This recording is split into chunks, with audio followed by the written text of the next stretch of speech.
In a lush, green jungle, teeming with life, lived a young snake named Sylvan. Unlike his slithering siblings, who were content with their life on the forest floor, Sylvan had a dream. He didn't want to just glide through the undergrowth. He wanted to soar through the sky.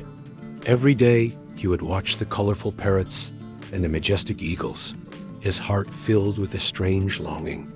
He'd coil himself up on the highest branch he could reach, stretch his body out, and imagine the wind catching him, lifting him up towards the clouds. His family would often shake their heads. "Sylvan, snakes don't fly," his mother would say gently. "Our place is here, on the solid ground." His brothers and sisters would tease him, calling him the dreamer snake. But Sylvan's spirit wasn't easily dampened. He believed that if he wanted something badly enough and worked hard enough, he could achieve it.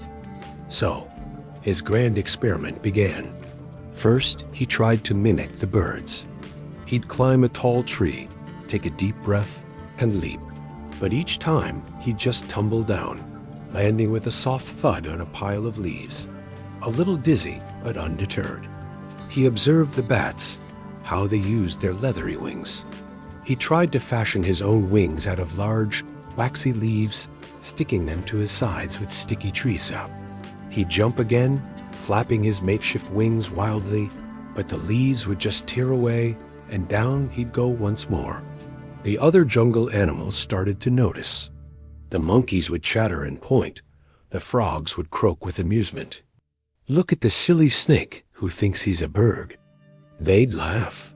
Sylvan felt a sting of embarrassment, but his dream was stronger than their laughter. One day, feeling a bit discouraged, he slithered near a wise old tortoise named Tiberius, who was slowly munching on a hibiscus flower.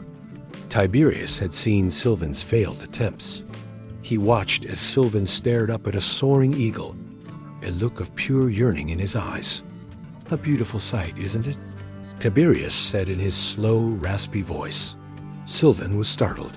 He hadn't realized anyone was watching. "Yes," he sighed. "I wish I could see the world from up there." "Why do you want to fly so badly, little one?" Tiberius asked kindly. "I want to feel the wind," Sylvan explained. "I want to see the jungle from above, see the river winding like a silver ribbon, and touch the clouds.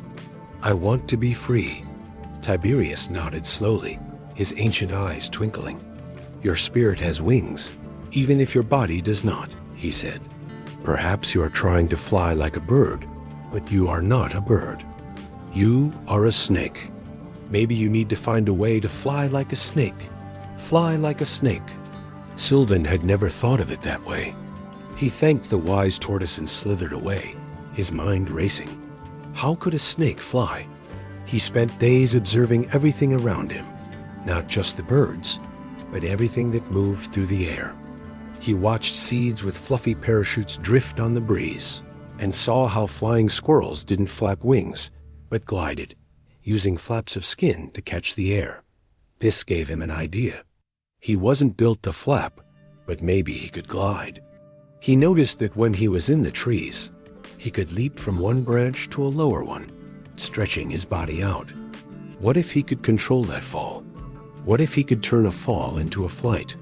He went back to his training, but this time with a new purpose. He started practicing on smaller trees, jumping from branch to branch.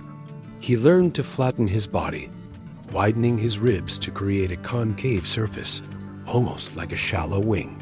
He found that by wiggling his body back and forth in a specific S-shaped motion, he could steer himself in the air, controlling his descent. It was hard work. He had many clumsy landings and more than a few bumps, but slowly he got better. He could glide for a few feet, then a few yards. The monkeys who once laughed now watched in stunned silence. He was no longer just falling. He was gliding. He was flying. His big test came during the annual jungle festival. The highest point in their part of the jungle was a massive ancient kapok tree that towered above everything else. Sylvan spent the morning climbing higher and higher until he reached the very top. The whole jungle seemed to be holding its breath below. His family watched with worried eyes. Sylvan looked out. The world was spread beneath him like a vast green carpet. He could see the river sparkling, just as he'd imagined. He could feel the wind, cool and inviting. He felt a moment of fear, a familiar voice in his head whispering that snakes belong on the ground. But a stronger voice, the voice of his dream, roared louder. He took a deep breath, launched himself off the branch, and spread his body wide. The wind caught him. For a moment, he dipped, but then he started his rhythmic serpentine motion. He was gliding. He wasn't soaring like an eagle, but he was flying in his own unique way. He steered himself in a long, graceful arc over the jungle canopy.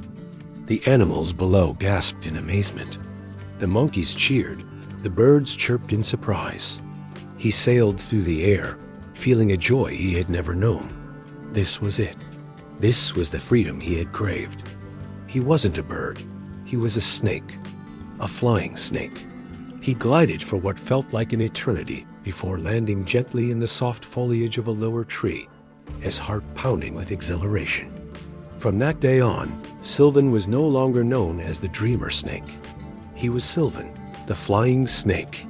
He taught his younger siblings his technique, and soon, a whole family of gliding snakes could be seen gracefully sailing between the trees. Sylvan never learned to soar to the clouds like an eagle, but he didn't need to. He had found his own way to fly. He learned that you don't have to be like someone else to achieve your dream. Sometimes the most incredible things happen when you embrace who you are and find your own unique way to touch the sky. His story became a legend in the jungle, a reminder to all that with enough heart and a little bit of creative thinking, even the most impossible dreams can take flight. Thanks for watching. If you enjoyed Sylvan's story, don't forget to like and subscribe for more adventures.